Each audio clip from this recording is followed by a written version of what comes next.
I had 6 custody files on my desk. My motive was to get through them without anyone's kid getting hurt. My role was the person who writes the boring recommendations. And my plan was to keep my head down, stick to facts, and ignore the internet.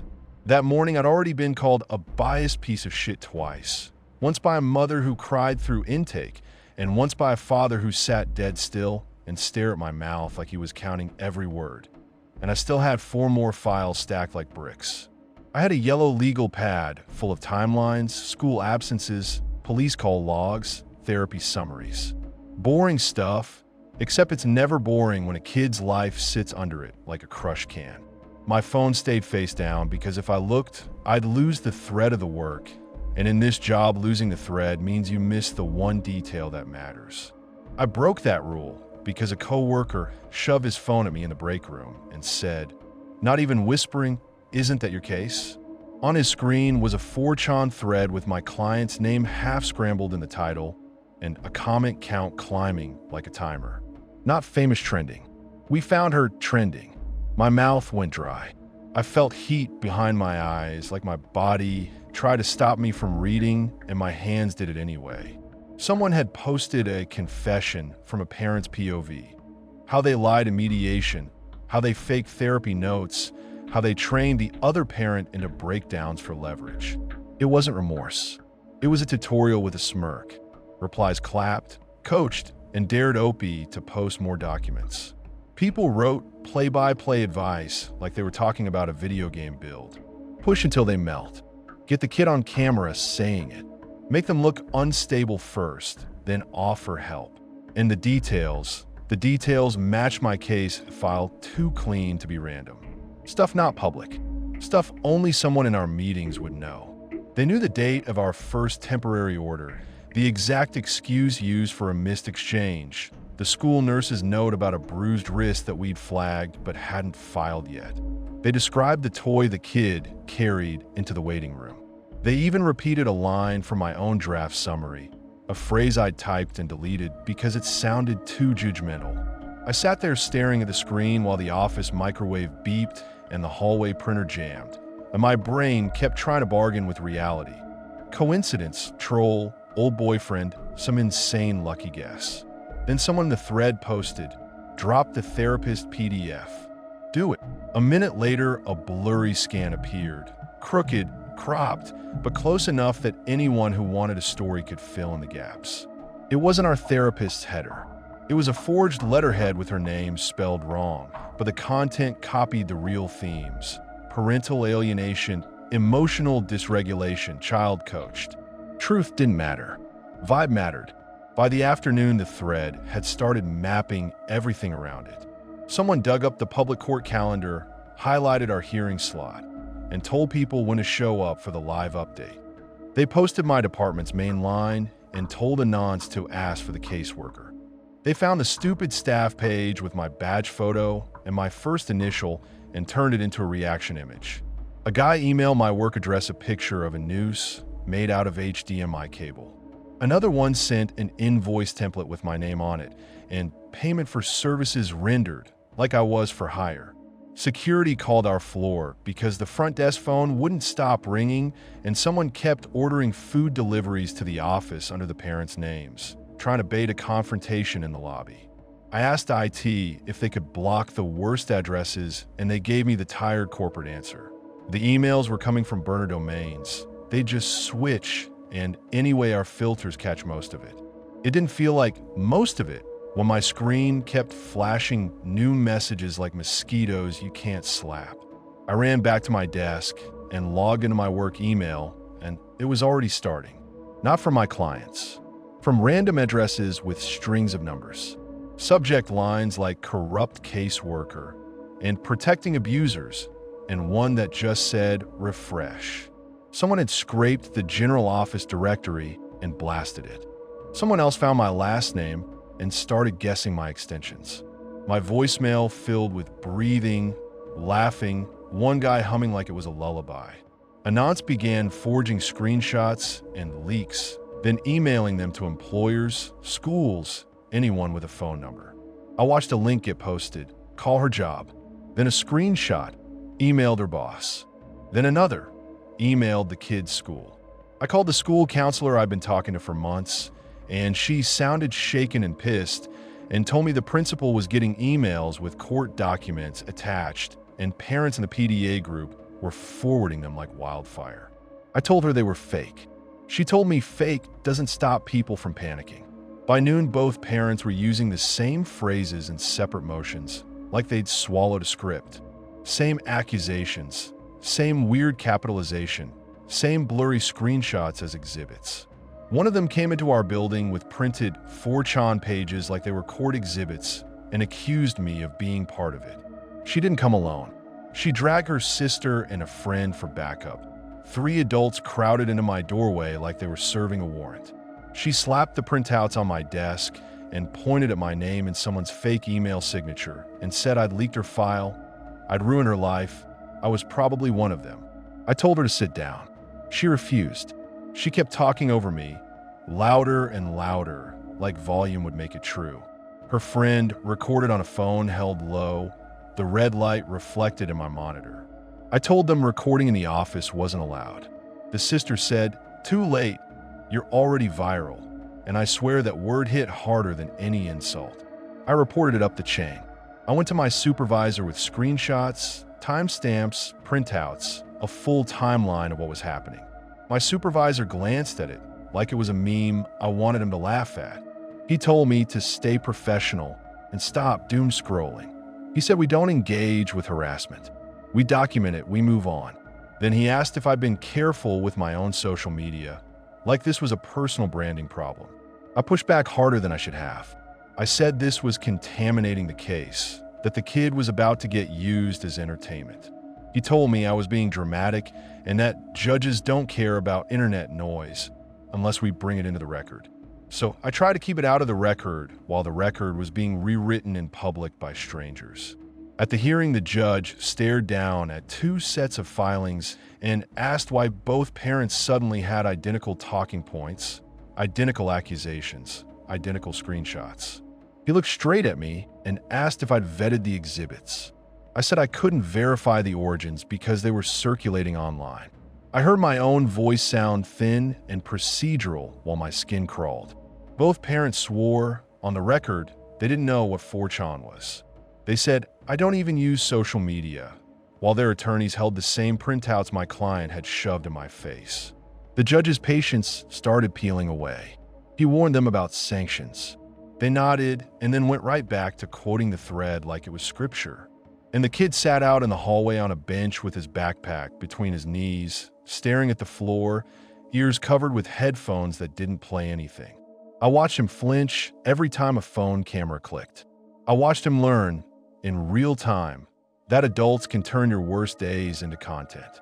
I watched my case collapse into internet theater. Every factual point I wrote got drowned by a new leak. Every attempt to talk about routines and stability turned into a fight about who was exposed. One parent started demanding the other be forced into a psych eval because an anon said it was game over if you do it first. The other responded by filing for emergency custody because an anon said she's gonna bolt. It escalated so fast it felt like watching a dog pile. Not one person asked what the kid wanted. They asked what looked bad on paper. On decision day, I walked out past the courthouse benches and saw the father scrolling B with one hand, smirking, thumb hovering over refresh like a trigger.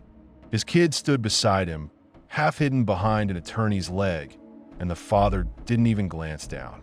His screen showed the thread title updated in real time. "She's walking out right now." I felt my stomach drop again, colder this time, because it wasn't just about the parents anymore. It was about spectators. It was about a crowd that didn't have to live with the consequences. I didn't feel haunted. I felt used, like my work had been turned into a game for strangers, and the kid was the prize.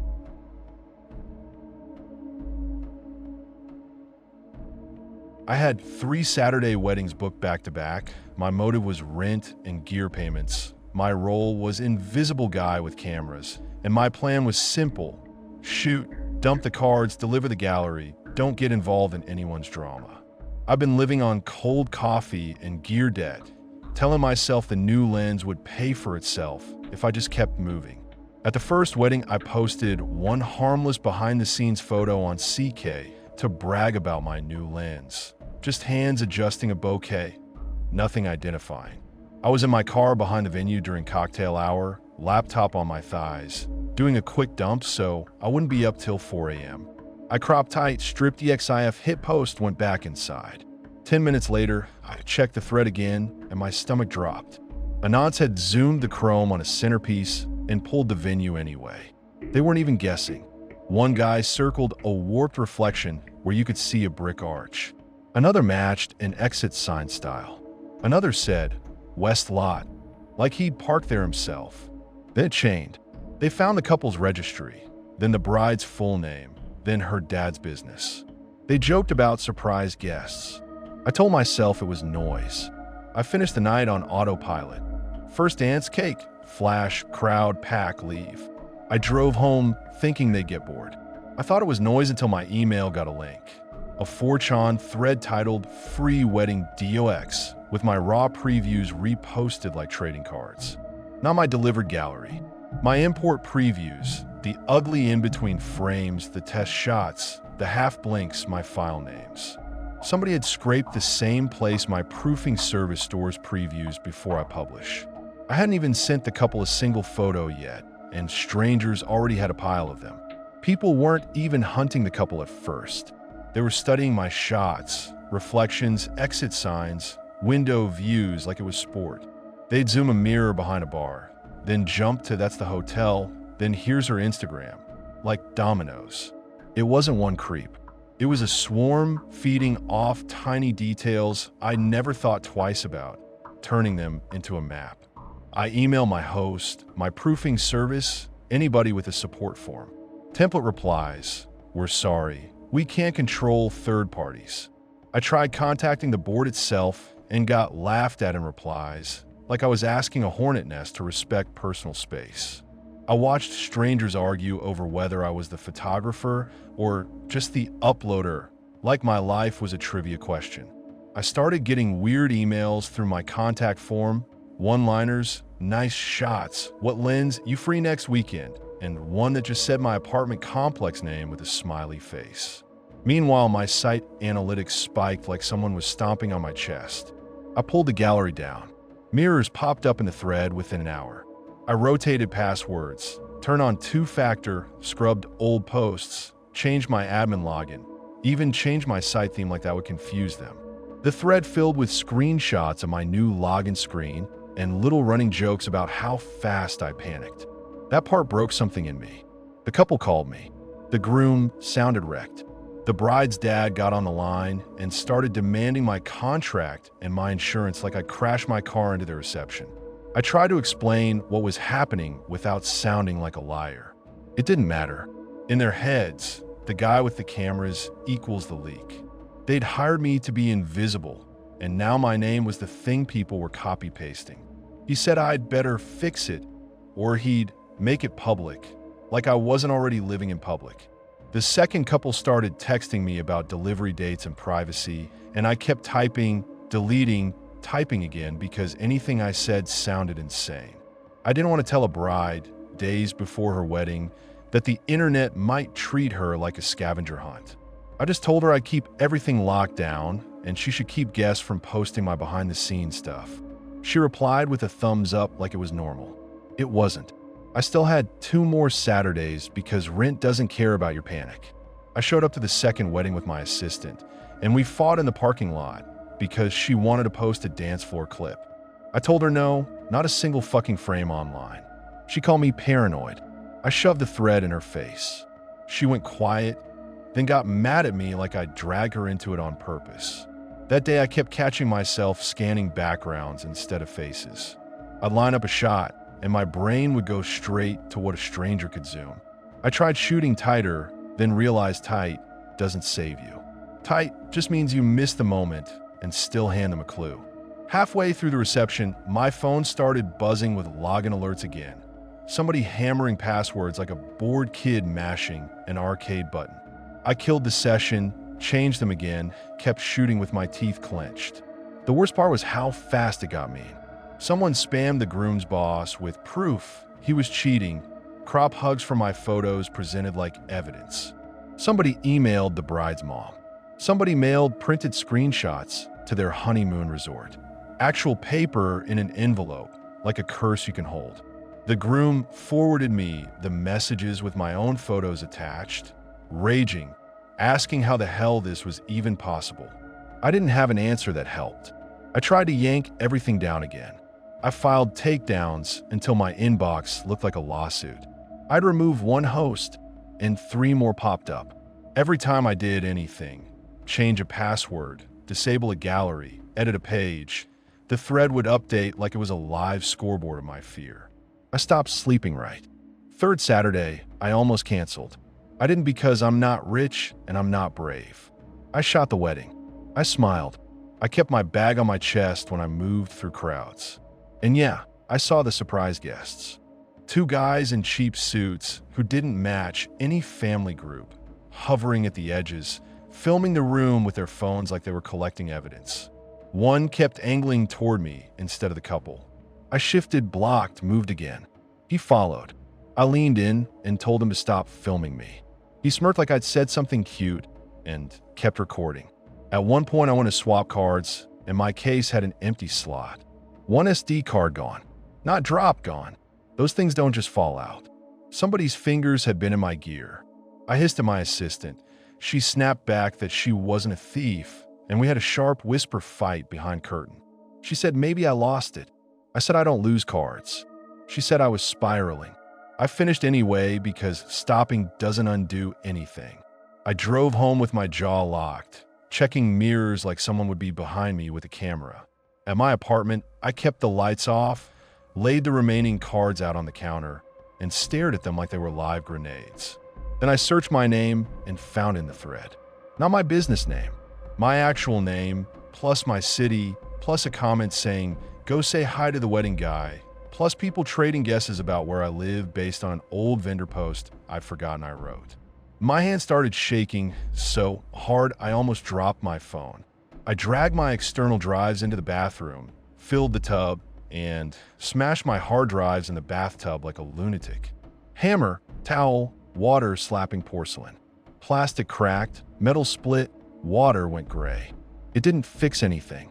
It just felt like doing something that made noise, something that hurt back. 2 days later, a new thread appeared with fresh photos from a wedding I never shot. Same framing, same lens quirks, same serial artifacts. The little dust spots I'd been too lazy to clean. The tiny dead pixel that shows up as a red speck if you lift shadows. The slight corner vignette at the exact apertures I always use because I'm a creature of habit. It was all there like fingerprints, except the couple wasn't mine, the venue wasn't mine, the date wasn't mine. The comments were calm now, like the fun part was over and this was just production. I stared at those photos until my eyes burned, trying to decide what was worse. That somebody took my missing card and shot another wedding with my own gear somewhere else, or that somebody learned my style so well they could fake my camera's birthmarks and stamp them onto anything. Either way, I couldn't claw it back. I couldn't even prove what had happened to who. All I could feel was this ugly certainty that my way of looking, standing close to people on their best day, catching everything without being noticed, had been reverse engineered by strangers who treat privacy like a sport. Now, when I see a wedding photo online, my eyes don't go to the kiss. They go to the reflections and the signs and the windows. I hate that they taught me to think like them. I hate that I can't unlearn it. They didn't need my files anymore. They'd learn how I see.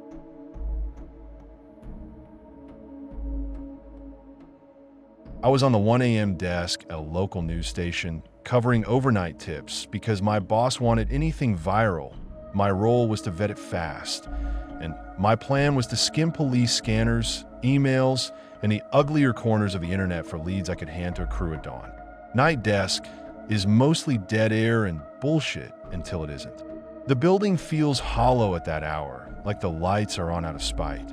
The assignment phone sits there daring you to pick it up.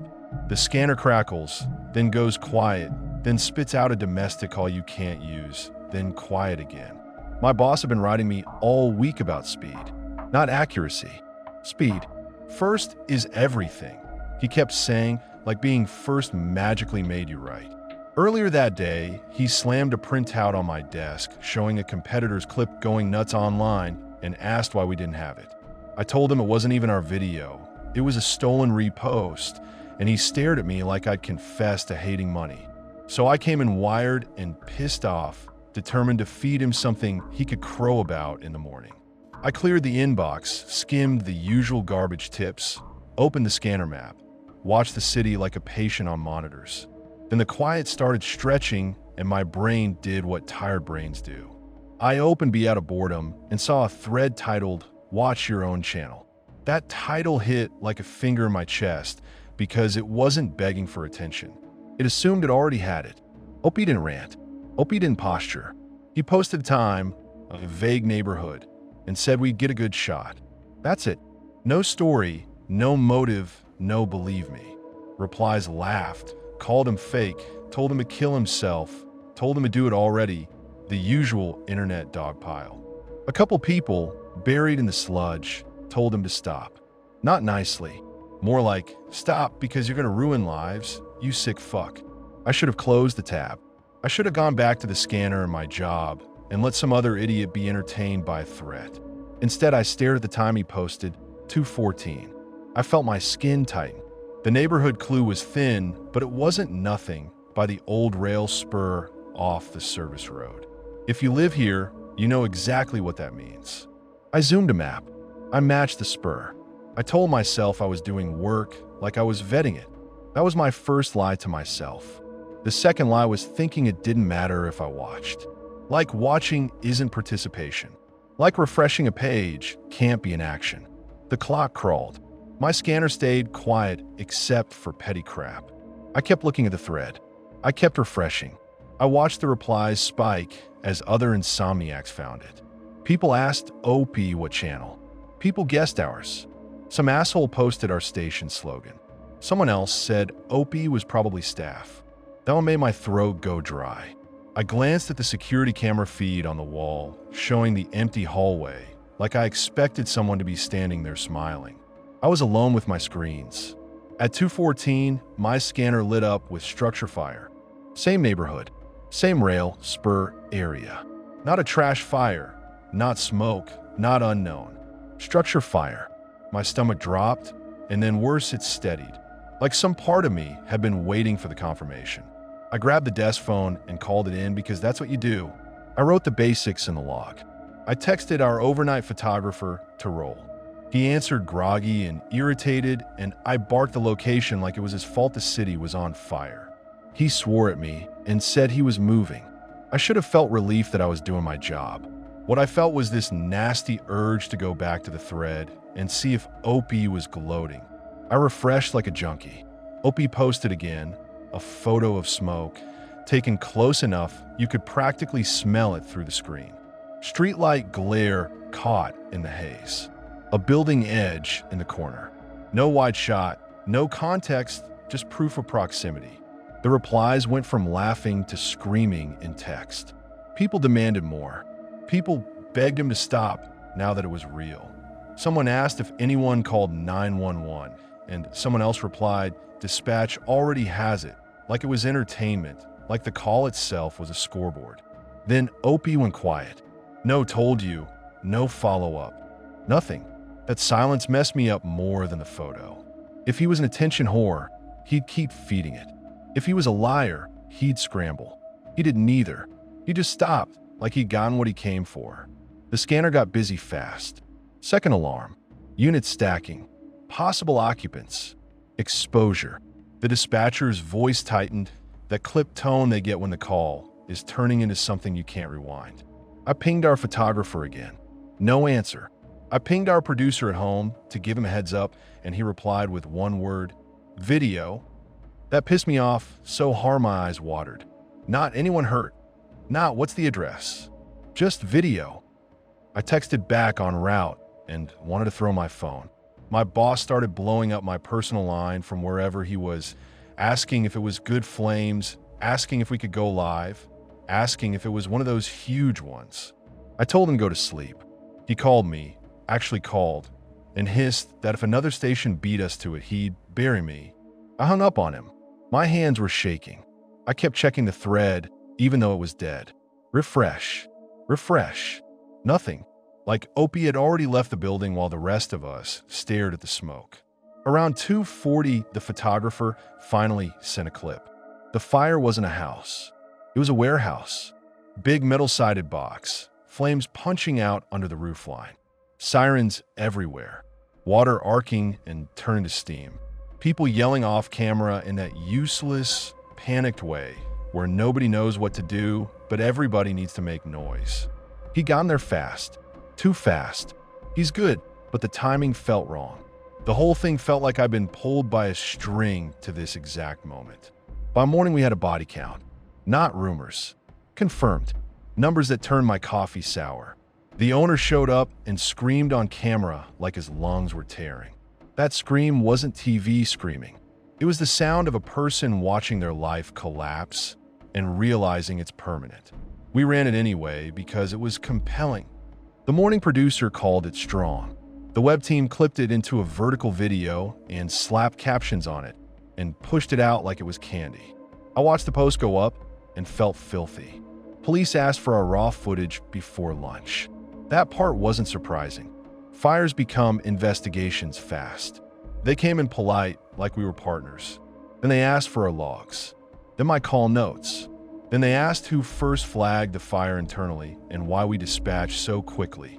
My boss tried to act outraged, like how dare they question our integrity, but I could see the sweat starting. The detective asked to speak to me alone. He sat across from me in a little conference room that smells like old carpet and bad decisions, and he dropped a printout on the table. My personal number, a timestamp, a cell tower ID. His finger tapped it like a judge's gavel. He said my phone pinged the same tower as the first 911 call near the warehouse. He didn't say it like trivia. He said it like an accusation. I felt my face go hot, then cold. I told him I never left the station. I told him we have cameras. I told him my phone sits on the desk, charging half the night. He asked if I knew the warehouse owner. He asked if I'd ever been there. He asked if I had any connection to online groups that coordinate incidents. That last part made me snap. I said I'm a fucking desk editor, not a cult member. He didn't flinch. He asked why I'd been monitoring chatter about that exact neighborhood before the fire. That's when my stomach really dropped because it meant they'd pulled my browsing history somehow, or they had a reason to say it. I lied and said I saw a mention on social media. He asked what mention. I couldn't answer without admitting I was doom scrolling garbage. He leaned back and watched me squirm, like he was waiting for the real story to fall out. When I walked out, my boss cornered me by the vending machines, eyes wide but voice low. He didn't ask if I was okay. He said if I dragged the station into some weird internet shit, I'd be gone before dinner. I told him he was the one who demanded anything viral. He told me to shut up and act normal. That made me angry enough, I almost did something stupid. I almost told him about the thread right there out loud in the hallway. But I didn't, because I could already see how he'd use it. He'd sell me out to save himself, then go on air and pretend he cared about ethics. So I swallowed it. I went back to my desk and pulled up the thread from my browser history. The page was gone, not just locked, gone. 404, like it never existed. My chest tightened like I couldn't get a full breath. I searched the title. Nothing. I searched key phrases. Nothing. I checked my downloads and my screenshots, praying I'd save something without thinking. Nothing. I kept staring at the empty page and feeling insane, like maybe I'd hallucinated the whole thing. Then my personal phone buzzed with a notification from some dumb trend tracker app one barely used. The alert preview showed a single line. Thanks for confirming the timeline. My heart kicked so hard it hurt. I tapped it and it opened a cached image. Someone's screenshot of the thread before it vanished. Same title, same OP, same 214. And at the bottom, a new post I'd never seen in real time. A list of confirmation points like a checklist. Scanner hit time, my call-in time, crew dispatch time, first footage received, owner interview clip posted. Police request logged. All timed, all clean, like it had been assembled by someone who understood exactly how a newsroom stamps reality. That's when it clicked in a way that made me feel stupid and small. Opie didn't need attention. Opie needed a witness. Someone official adjacent. Someone who would react in a predictable way. Someone whose job was literally to confirm what happened, when it happened, and how fast the city responded. He used the thread like a trigger and used my routine like a metronome. He didn't set the fire for the internet. He set it and then used the internet to make sure the story couldn't wiggle away from him later. And I helped by doing what I always do. I watched. I refreshed. I logged. I dispatched. I chased viral. I handed him proof with timestamps attached. That's why the cops cared about my tower ping. That's why the thread title said, "Watch your own channel." He wasn't warning the public. He was pointing at me. That afternoon, the thread updated once. Thanks for confirming the timeline. And I understood what my job had been that night. Witness, not reporter.